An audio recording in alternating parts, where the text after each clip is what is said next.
Assalamualaikum warahmatallahi wabarakatuh. Salam sejahtera bagi kita semua. Selamat pagi yang terhormat Ibu Bella selaku dosen pengampu mata kuliah probabilitas dan statistika. Eh, Kami di sini kelompok 2 akan mempresentasikan hasil survei kami yaitu representasi remaja pada kegunaan media sosial. Adapun nama-nama anggota dari kelompok kami yaitu yang pertama Teguh Kurniawan, ada Nadira Eka Putri, Rapi Fadlur Rahman, Galih Alif Artanto, Julian Yunus, dan saya sendiri Rapli Polis Boji. Latar belakang yang menjadi bahan survei kami yaitu media sosial memiliki peran yang sangat signifikan pada remaja saat ini. Remaja di era sekarang selalu bermain media sosial dan terkadang hingga lupa waktu. Hal ini terkadang yang membuat orang penasaran mengenai apa yang para remaja lakukan dalam bermain media sosial. Hal tersebutlah yang melatar belakangi tercetusnya ide kami pada survei kali ini. Lalu tujuan kami membuat survei ini yaitu untuk mengetahui berapa lama para remaja menghabiskan waktu untuk bermain media sosial dan juga apa saja yang para remaja lakukan dalam bermain media sosial. Adapun metode yang kami gunakan adalah metode kualitatif menggunakan pendekatan survei. Penyebaran data pertanyaan dilakukan menggunakan media sosial melalui Google Form. Selanjutnya, akan dibacakan oleh teman saya. Baik, saya akan melanjutkan. Di mana menurut hasil survei kita mendapatkan 76 responden. Di mana pekerjaannya itu ada mahasiswa, ada pelajar dan karyawan, di mana mahasiswa 71,1%, lalu ada pelajar 15,8%, karyawan 7,9%, dan lainnya sebanyak 5,2%. Lalu untuk usianya, yang berusia kurang dari 17 tahun sebanyak 6,6%, berusia 17 tahun 9,2%, dan lebih dari 17 tahun hingga 84,2%. Terus selanjutnya adalah jenis kelamin, di mana hasilnya ada perempuan dan laki-laki. Perempuannya sebanyak 35,5% dan laki-lakinya sebanyak 64,5%. Dapat disimpulkan dari ketiganya, pekerjaan terbanyak adalah mahasiswa, ada di 71,1%. Lalu usia terbanyaknya ada di usia lebih dari 17 tahun, yaitu 84,2%. Dan jenis kelamin terbanyaknya ada di laki-laki, yaitu 64,5%. Selanjutnya akan dilanjutkan oleh rekan saya.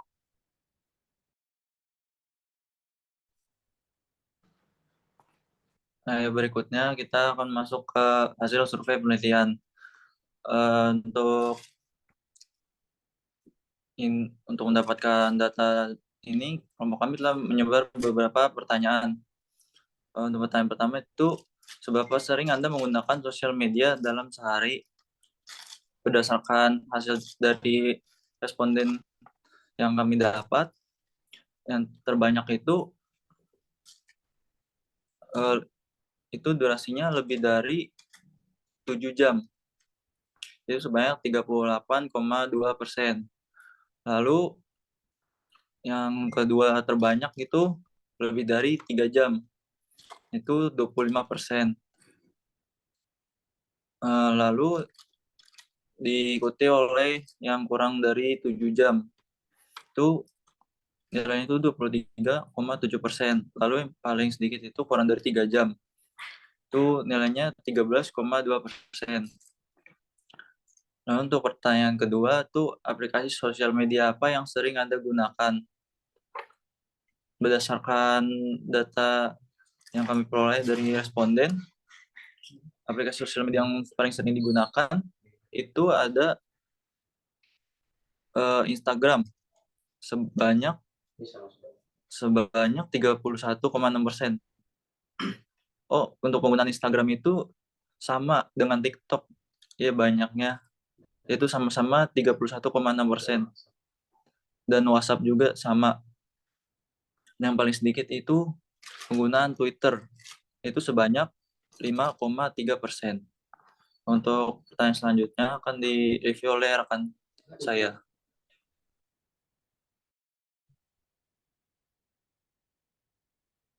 kegiatan yang sering dilakukan di aplikasi tersebut. Yang pertama yaitu untuk update keseharian. Dipilih oleh 17,1% responden. Yang kedua, mencari dan mendapat informasi sebesar 5,3%. Kemudian, stalking orang lain 3,9%.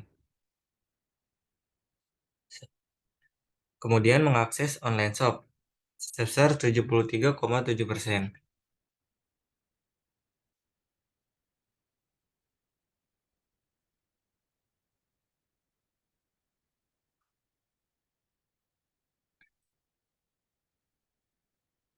Nah, pertanyaan selanjutnya yaitu apakah media sosial memainkan peran dalam mempromosikan kesadaran sosial, isu-isu lingkungan, atau masalah sosial lainnya bagi Anda? Responden itu menjawab yang pertama 11,8%, yaitu ya, saya aktif dalam mengikuti dan mendukung pergerakan sosial atau isu-isu tertentu. Yang kedua, ada kadang saya terlibat dalam diskusi atau menyebarkan informasi terkait isu-isu sosial sebesar 32,9%. Kemudian 48,7% menjawab jarang. Saya hanya menjadi penonton tanpa terlibat aktif. Kemudian 6,6% menjawab tidak. Media sosial tidak memainkan peran dalam hal tersebut bagi saya. Selanjutnya akan dilanjutkan oleh rekan saya. Oke, baiklah. Berikutnya itu untuk kuesioner berikutnya. eh, apakah Anda pernah terpengaruh oleh iklan atau endorse di media sosial? Nah, untuk jawaban terbanyaknya itu sebanyak 43,4% menjawab kadang-kadang. Kemudian disusul dengan yang menjawab jarang sekali sebesar 30,3%. Kemudian untuk yang menjawab eh, ya seringkali atau tidak pernah itu bernilai sama yaitu 13,2%. Oke, berikutnya. Nah, untuk kuesioner berikutnya itu untuk pertanyaannya, bagaimana media sosial mempengaruhi cara Anda mengekspresikan diri dan berbagai kreativitas? Untuk jawaban terbanyaknya yaitu sebanyak 35% itu menjawab memberikan platform untuk mengungkapkan diri, berbagi karya seni dan kreativitas lainnya. Kemudian disusul dengan eh, 17,1% menjawab memungkinkan saya untuk mendapatkan umpan balik dan apresiasi terhadap karya atau ekspresi saya. Kemudian disusul dengan 25% menjawab tidak memiliki pengaruh signifikan dalam cara saya mengekspresikan diri atau berbagi kreativitas. Kemudian yang terakhir itu 24,4% menjawab saya tidak menggunakan media sosial sebagai saluran ekspresi atau berbagi kreativitas. Nah, untuk selanjutnya saya serahkan pada rekan saya. Baik, selanjutnya kita masuk ke kesimpulan. Untuk kesimpulannya itu berdasarkan penelitian menggunakan survei Gfrom yang telah disebar, temuan utama adalah adanya perbedaan antara cara remaja menampilkan diri di media sosial seperti Instagram ataupun platform lainnya dan kehidupan nyatanya. Remaja menggunakan media sosial sebagai panggung untuk mencapai tujuan tertentu dalam dunia maya. Meskipun sebagian dari mereka tidak merasa percaya diri dalam mempresentasikan diri.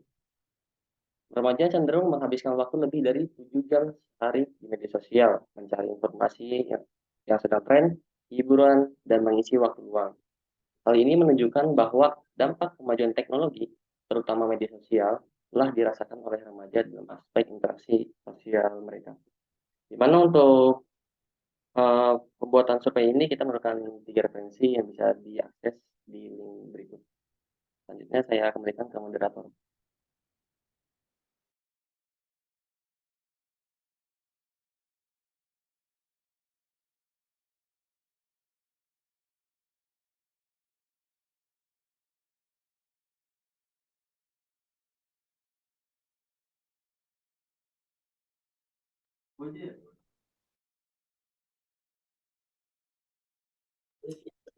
Ya, sekian untuk presentasi dari infografik kelompok kami. Barangkali ada yang ingin ditanyakan, boleh raise hand terlebih dahulu. Ya, untuk Kang Farhan, Ibnu, boleh silakan on mic. Terima kasih atas kesempatannya. Assalamualaikum warahmatullahi wabarakatuh. Perkenalkan, saya Farhandim Prabowo dari kelompok 1. Izin bertanya kepada kelompok 2. Tadi di slide atas itu kan ada mengenai kegiatan apa yang sering Anda lakukan di aplikasi tersebut. Dengan aplikasi media sosial yang sering Anda gunakan. Pada barang atas itu kan, nah itu bisa di zoom nggak? Oke.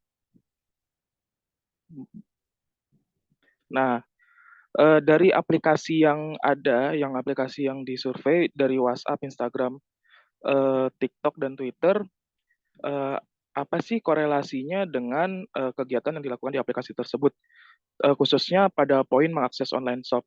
Sedangkan yang kita ketahui kan untuk online shop itu ada aplikasinya tersendiri ya. Dari aplikasi yang disurvei di atas itu, menurut saya pribadi, yang ada online shop-nya hanya TikTok. Saya rasa untuk mengakses online shop, itu tidak ada korelasinya dengan aplikasi WhatsApp, eh, Instagram, dan Twitter khususnya. Terima kasih, itu saja pertanyaan dari saya. Wassalamualaikum warahmatullahi wabarakatuh. Waalaikumsalam warahmatullahi. Ya, terima kasih untuk pertanyaannya, Kang Farhan. Pertanyaannya akan kami tampung terlebih dahulu. Berikutnya, jika ada yang ingin bertanya lagi, boleh raise hand. Silakan untuk Kang Burkon. Baik, perkenalkan saya Burkon dari Teknik Elektro C ya. Terima kasih. Saya ingin bertanya mengenai tujuan kemudian dengan profil responden ya. Di sini tujuan teman-teman kelompok 2 itu ingin mengetahui pada remaja. Sedangkan di sini itu kurang dari 17, lebih dari 17 dan 17 tahun. Menurut saya lebih dari 17 ini bisa 64, bisa 43, bisa 18. Kemudian kurang dari 17 ini bisa 1, bisa 5, bisa 10 gitu. Kalau menurut saya ini kurang masuk dengan tujuan yang akang-akang pengen gitu. Terus kemudian pekerjaannya balik lagi ke usia. Karena usianya ini lebih dari 17, maka di sini dimasukkan karyawan, terus pelajar dan lain-lain. Oke, mungkin pelajar masih masuk SMP, SMA, mungkin kuliah ada beberapa gitu. Ini kenapa dimasukin lebih dari 17, kurang dari 17, kemudian hingga karyawan. Bagaimana batasan dalam pengambilan profil daripada responden-responden tersebut terhadap tujuan yang akan pengen seperti itu. Kemudian tadi udah ditanyakan sama Kang Farhan mengenai bagaimana mengakses online shop, padahal mayoritas itu ada WhatsApp, Instagram, dan TikTok. Mungkin itu aja sih pertanyaan dari saya. Terima kasih.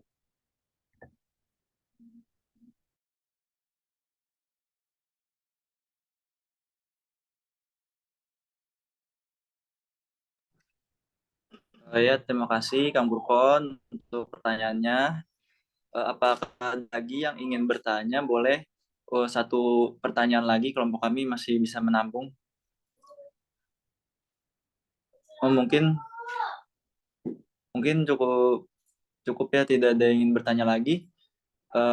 Kelompok kami izin minta waktunya untuk mencari jawaban dari pertanyaan tadi.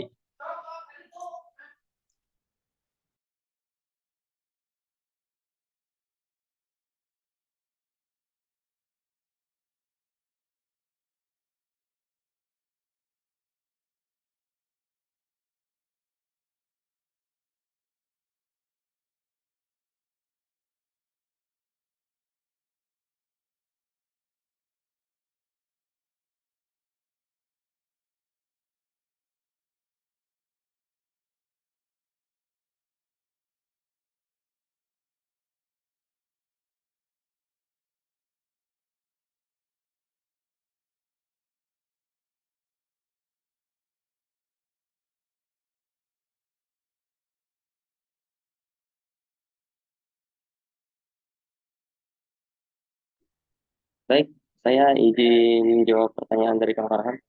Jadi pertanyaan Kang Farhan itu kurang lebih kenapa yang di pertanyaan kegiatan apa yang sering kita lakukan di aplikasi seperti mengakses online shop, lalu mengapa aplikasi yang diakses itu kayak WhatsApp, Instagram, TikTok, Twitter. Sedangkan menurut Kang Farhan yang ada online shop itu saja ya. Jadi menurut saya tuh Kang, kenapa bukan menurut saya, kenapa alasannya menggunakan ini tuh berhubungan sama salah satu pertanyaan dari sebelum yang lain Kang. Di mana pernah nggak sih kayak gara-gara di media sosial kan kadang ada iklan Kang. Nah maksudnya di hal seperti itu Kang. TikTok memang ada online shopnya, tapi kan Instagram setahu saya ada katalog yang seperti buat orang jualan juga Kang. Itu masuk satu. Lalu kalau untuk Twitter, kenapa ada pilihannya? Itu kan buat sebenarnya lebih ke untuk pilihan yang lain seperti update sehari-hari, informasi itu untuk Twitter. Tapi kalau untuk online shopping juga bisa saja Kang masuk. Karena kalau Kang buka Twitter, kalau Kang punya akun Twitter, pasti akan pernah lihat kayak orang-orang jualan Kang. Itu kan maksudnya walaupun nggak online shop, tapi mereka tuh seperti jualan dan memberikan link untuk akses ke online shop tersebut Kang. Makanya kami memilih Twitter. Kalau untuk WhatsApp sendiri memang bukan nggak ada online shop karena itu aplikasi komunikasi ya Kang ya. Tapi lebih ke bisa juga karena banyak orang yang lebih menggunakan WhatsApp tuh nggak cuma buat komunikasi saja kan, ada yang berdagang, karena kan pasti punya teman kayak dia tuh berdagang lewat status WhatsApp-nya, kasih link, lalu kayak kasih harganya berapa-berapa. Jadi kenapa kami menggunakan 4 aplikasi itu alasannya Kang. Jadi menurut apakah ada yang ingin ditambahkan Kang dari Kang Farhan sendiri? Baik, jawabannya udah cukup jelas. Jadi saya menangkap bahwa aplikasi tersebut digunakan untuk sarana promosi dan sarana komunikasi di luar aplikasi online shop yang ada ya, Kang. Oke, terima kasih Kang atas jawabannya. Terima kasih Kang Farhan.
Oke, Kang, saya izin menjawab pertanyaan untuk Kang Furkon. Jadi pertanyaan Kang Furkon tuh lebih mempertanyakan kenapa di pemilihan survei untuk range usianya terdapat di bawah 17 dan di atas 17. Sedangkan menurut Kang Furkon tuh kayak untuk remaja tuh biasanya sekitaran kayak di sekitaran 20 gitu Kang ya. Bisa aja kayak yang ngisi kan di atas 20, 56 gitu Kang ya, nyampe ke 100 mungkin. Ataupun yang ke bawah 17 bisa aja nyampe ke balita 5 tahun gitu kayak. Sebenarnya emang kalau kami akui ini paham kami ya Kang ya, karena kami nggak nentuin ketetapan umur yang pasti. Karena kan memang remaja tuh menurut kami itu ada 3, remaja yang awal, yang tengah yang benar-benar 17 tahun, sama yang dari 17 tahun ke atas sampai 20 Kang. Itu harusnya seperti itu, memang ini kesalahan dari kami. Jadi kalau untuk pertanyaan kami akui itu kesalahan kami Kang, untuk survei pemilihannya. Dan kalau misalnya Akang bilang, "Kenapa?" Lalu akhirnya nanti bakal berbuntut ke pekerjaan ya, Kang, ya. Itu bisa saja, Kang, tapi menurut saya sendiri dan kelompok kami, kenapa tetap milih di bawah 17 atau di atas 17 dan 17, karena kan kami yang nyebar kuesioner itu kan lebih ke teman-teman mahasiswa, Kang. Jadi teman-teman mahasiswa dan juga teman-teman yang seumuran dari sekitaran sini. Jadi kan pertanyaan ini itu kan paling atas kan. Nanti itu kebanyakan mereka tuh langsung memilih kan, kayak oh berarti ini remaja dari judul pengambilan survei ini telah ditentukan ini remaja. Itu tuh mereka menyesuaikan kan. Jadi kenapa makanya pemilihannya di bawah 17, di atas 17, 17. Lalu untuk pekerjaannya ada karyawan, pelajar, dan mahasiswa itu menyesuaikan dari umur, karena mahasiswa biasanya sekitar 17 tahun ataupun bisa di atas 17 tahun. Karyawan tentu saja bisa aja ada yang di atas 17 tahun ataupun yang di bawah juga bisa. Dan kalau untuk di bawah lebih ke pelajar seperti itu Kang. Mungkin ada yang ingin ditambahkan dari Kang Furkon? Cek suara tuh. Berarti ketika usia tidak ada batasan, kurang dari 17 hingga dari 17, kurang atau lebih dari 17, berarti ini termasuk 54, 63, 2, 4 gitu ya. Berarti ini tujuan ini tidak tercapai dong, tujuan dari infografis, di mana ingin mencari tahu nih bagaimana para remaja ini aktif bersosial media gitu ya. Kalau saran saya sih dibatasin lagi, kurang dari 17 ini sampai berapa, lebih dari 17 ini sampai berapa. Terus menurut saya juga remaja juga punya rentang ya, kalau nggak salah itu sekitar belasan hingga 20 atau 20 sekian lah, saya nggak tahu lah. Bisa aja cari di Google. Terus kemudian eh, apa sih insight dari ini ketika tujuan tidak tercapai? Apalagi di sini mayoritas lebih dari 17 tahun menjawab 84,2%.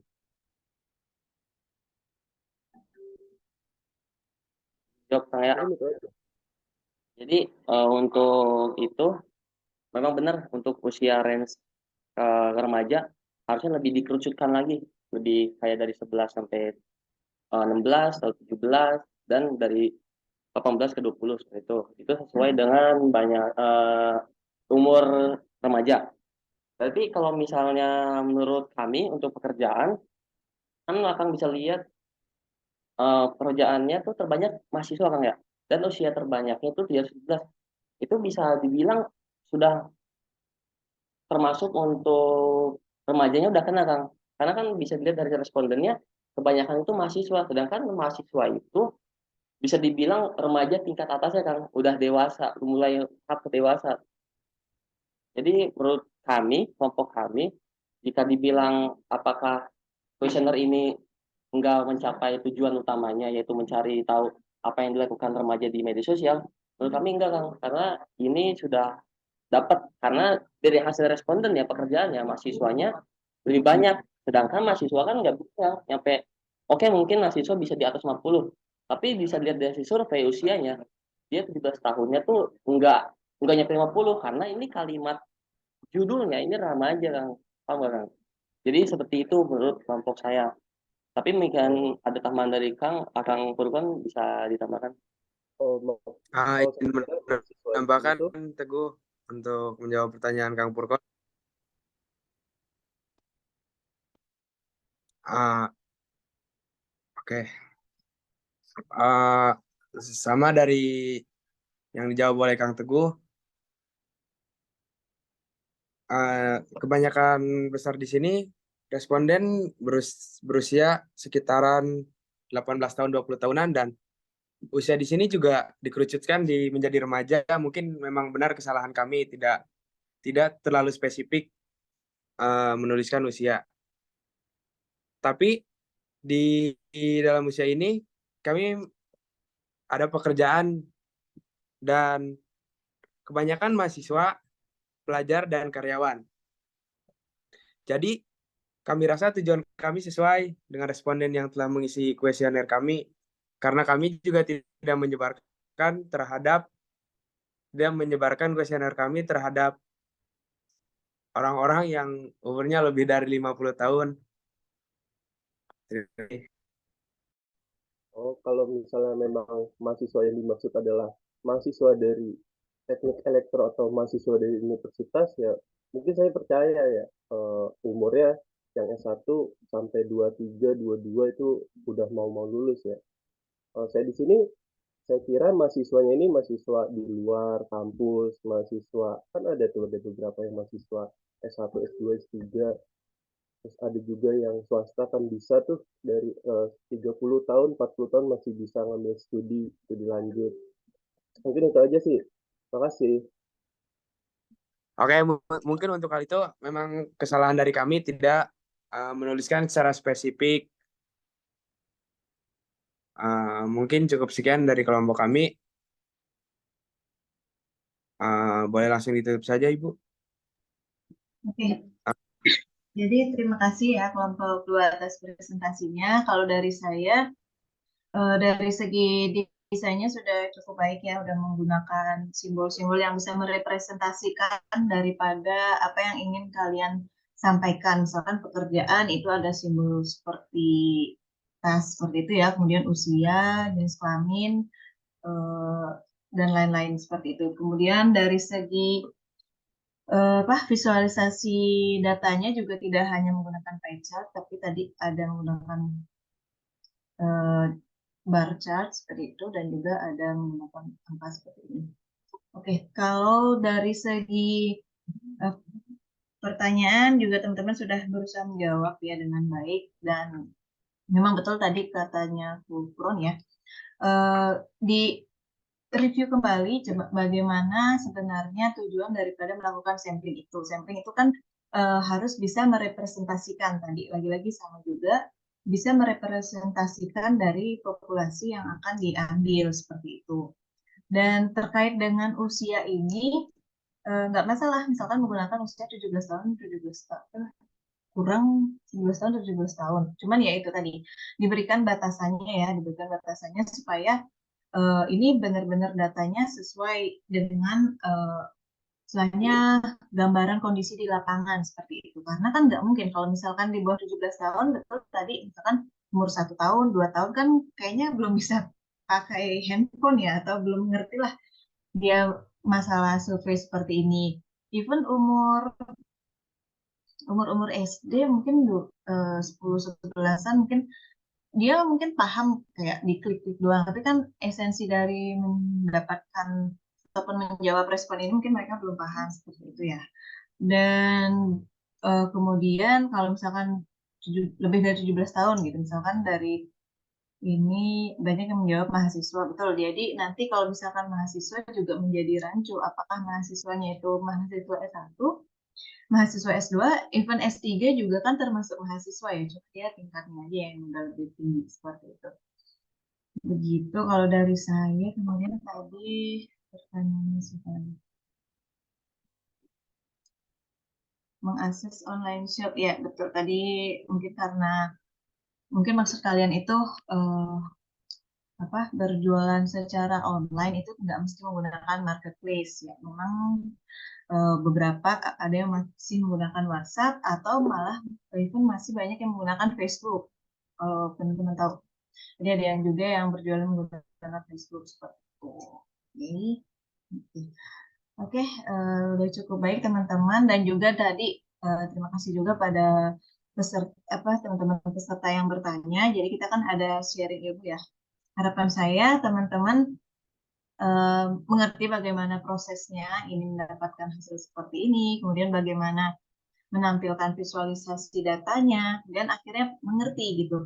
Oh, kalau misalkan ingin mengetahui data terkait judulnya terkait dengan penggunaan sosial media gitu, pertanyaan dan kalimat-kalimat pemantik apa sih yang harus kita tanyakan kepada audiens supaya kita bisa mendapatkan mendapatkan data-data yang sekiranya dapat merepresentasikan keadaan secara nyata di lingkungan sekitar gitu ya. Oke, jangan lupa langsung dikirimkan ininya. Tadi saya bilang laporan singkatnya seperti itu ya. Oke. Oke, dari saya mungkin cukup sekian. Terima kasih kelompok 2. Silahkan kelompok selanjutnya ya.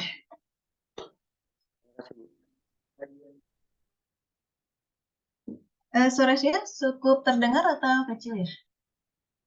Terdengar, Bu. Jelas, Bu.